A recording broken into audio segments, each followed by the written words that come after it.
my gosh, ang laki ng pimples ko. It's over here. Oh no. So, matagal kaming hindi nakapag-upload dito sa aming YouTube channel. That is because kababalik lang namin from Cebu City. So yes, nagbakasyon kami ni Luna Chan doon ng I guess 3 weeks or more than 3 weeks. And kababalik lang namin a few days ago. Matagal kami hindi nakapag-upload dito sa aming YouTube channel. But honestly, before kaming lumipad or magbakasyon sa Cebu, I planned na mag-vlog doon, yung life namin ni Luna sa Cebu, yung pagbabakasyon namin. But, may mga bagay na talaga na hindi nangyayari kahit pinaplan mo siya. Masyado kaming nag-enjoy ni Luna Chan sa Cebu kaya hindi kami nakapag-vlog. Pero may mga clips and videos ako from our trip or vacation sa Cebu. Yung pagbabakasyon pala namin, we have some agendas. Sorry, tumitingin ako doon because I'm checking on Luna. Naglalaro siya in the playpen. So, yes. So, we have many agendas sa aming pagbabakasyon ni Luna sa Cebu. And one of the most important is yung binyag ni Luna. So, pinabinyagan ko po si Luna Chan sa Cebu and she is already a Christian. Right, Luna? She's over there. She's playing by herself. In this vlog pala, I will share some of the ganap namin sa Cebu. Hindi lang marami and hindi masyadong maganda yung mga videos, but yeah, I will try na makapag-share ng mga happenings namin while we were in Cebu.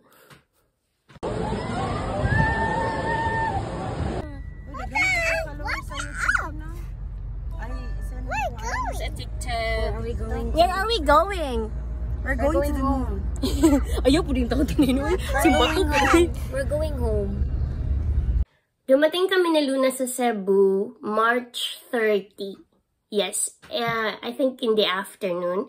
Medyo late na-delay yung flight namin. Mga 2 hours plus delayed yung flight. But it's fine. Dumating kami sa Cebu ng safe and yun yung pinaka-importante. And then, kami lang dalawa ni Luna Chan. My husband was still here in Japan. But nung April 3, sumunod siya sa amin sa Cebu City.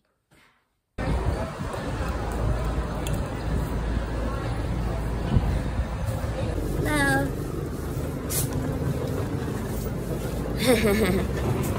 So, from April 3, nung pagdating niya sa Cebu, hindi mo na kami dumiretso sa bahay kung saan nakatira yung family ko.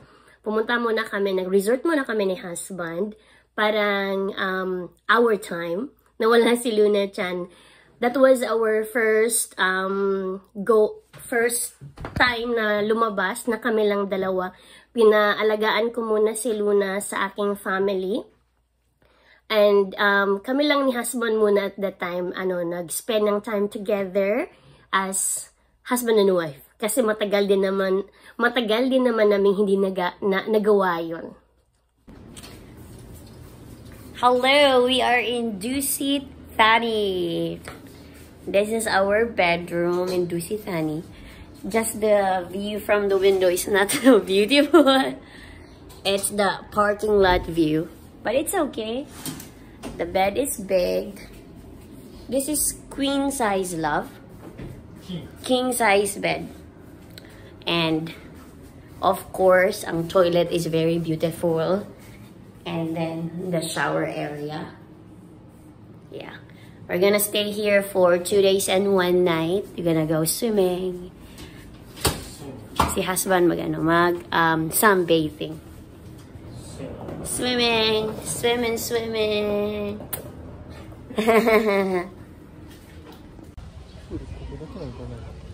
Our baby Luna is not with us. Luna is with my thumb. And she's okay. This is our vacation. Our first parent vacation. Ang sarap. Just chillax in front of the infinity pool. So Luna is not with us. She's with my fam. And she's okay. Ito yung first vacation namin ni husband. Na kami-kami lang. After becoming a parent.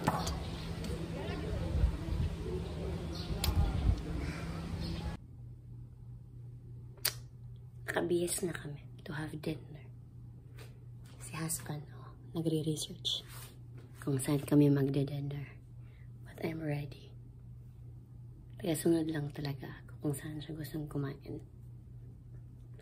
Are you okay, love? Hi. You're okay?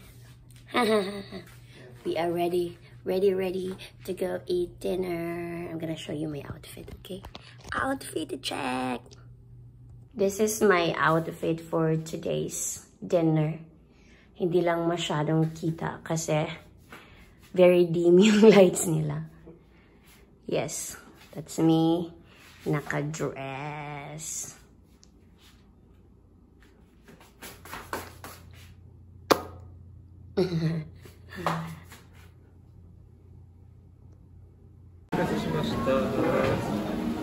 Itadakimasu. Dozo. Itadakimasu. This is coffee. Coffee is life. So coffee is important in the morning. I don't have like a teaspoon for coffee. I'm gonna ask for a teaspoon. Matabat. Good morning. Got my breakfast. This is Filipino breakfast. This is sausage.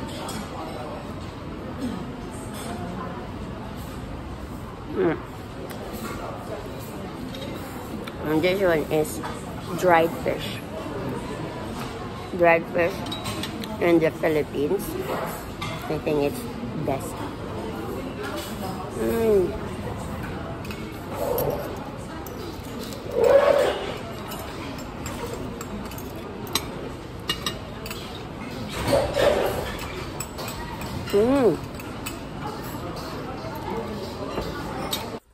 Then fast forward, April 5, yun na yung day ng binyag ni Luna. And ano lang siya, very parang small, private na binyag.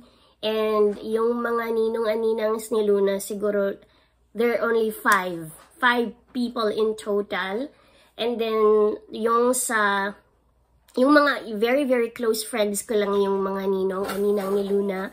And after the ceremony sa church, we went directly sa reception area. And doon, hindi din marami yung tao. Siguro nasa mga 40 people or guests lang ang nandun or inimbitahan ko. Kasi yun lang naman yung mga closest family and closest friends namin ni husband.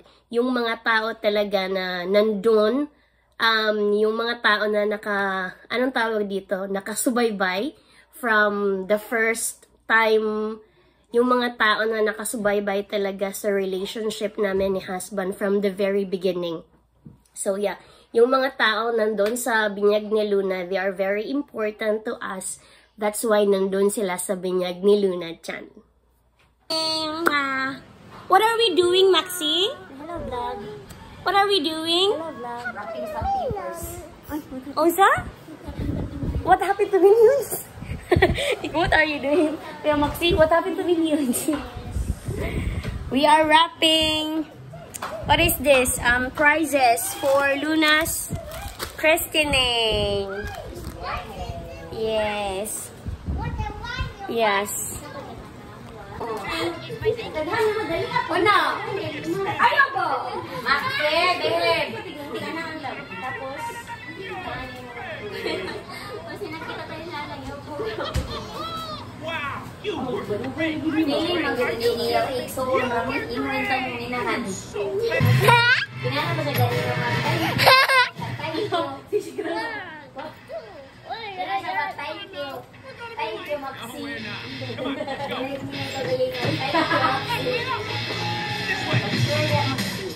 Dito, no? Thank you.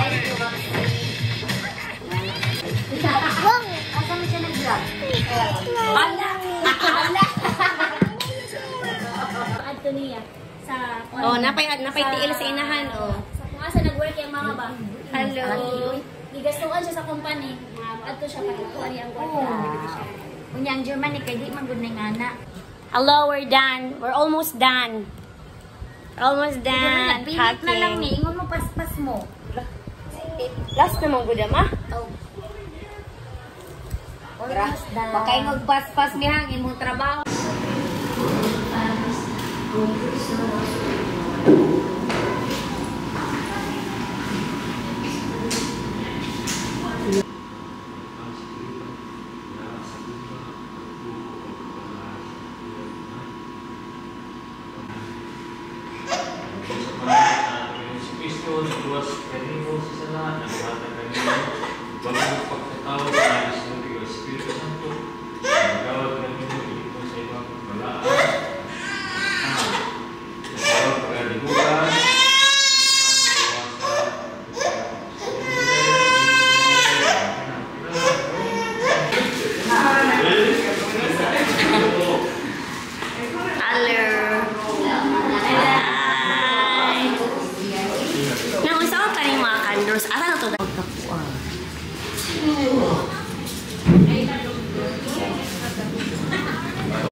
The day after ng binyag ni Luna-chan, si husband bumalik na dito sa Japan. Ano lang siya, mga 4 days lang ata siyang nagstay doon sa Cebu kasi nga, binyag lang talaga ni Luna yung pinuntahan niya. And may trabaho din siya, medyo busy si husband, kaya bumalik siya ng Japan agad. And yung mga remaining time namin ni Luna-chan sa Cebu, we spent it with our family. I met my friends. I met my high school friends, yung mga katrabaho ko before, my college friends. And basta most of the time, we just spent with our family. Gumala, kumain ng mga Filipino food. Kasi yun talaga yung na-miss ko, yung mga Filipino food. And basta more time lang with the family. Because my parents pala, they don't live in Cebu City. They live in Germany. So parang we gathered lang talaga or nag-reunion kami sa Cebu. And yung mga, yung sisters ko and yung pamangkin, dalawang pamangkin ko, I met them. Tapos yung isa, first time kong na-meet nung vacation namin, and he was already like 1-year-old plus. Malaki na siya nung first time ko siyang na-meet. So, marami kaming time na not waste, but marami kaming na-miss na mga time. So, we made sure na talagang makapag-spend ng quality time together with the family.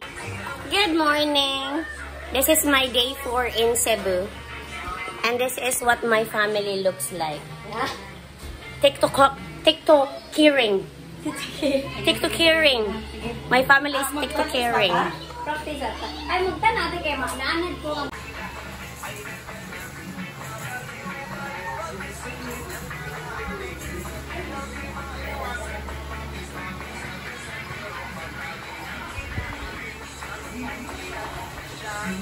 Murag antong tabon.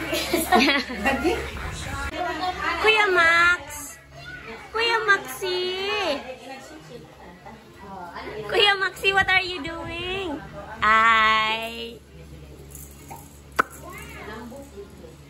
This is just a very short vlog and more on talkings lang talaga. Just an update kung anong nangyari sa amin ni Luna-chan at bakit hindi kami nakapag-upload ng videos. And yeah, that's basically our life for the past weeks ni Luna. Nagbakasyon kami, nag-spend ng quality time with the family, and nag-relax. a lot of relaxation kasi, you know, in Japan, I don't have a village here. I don't have a family here. It's just me, Luna, and my husband's side of the family. And most of the time, I'm just alone with Luna. And to be there with my family, alam mo yung, nakakagala ako without worrying kung anong nangyayari kay Luna. Because I know na yung family ko, they will really take good care of Luna. And basta wala akong worry when I go out to see my friends. And dito, I have to do everything by myself. And Luna is there. So, yeah. And it's super relaxing talaga sa akin yung mga time na nandun ako sa Cebu. So, yeah, that's it for this vlog. Kung umabot ka dito, salamat. Thank you for watching. And I'll see you again in our next vlog. Bye!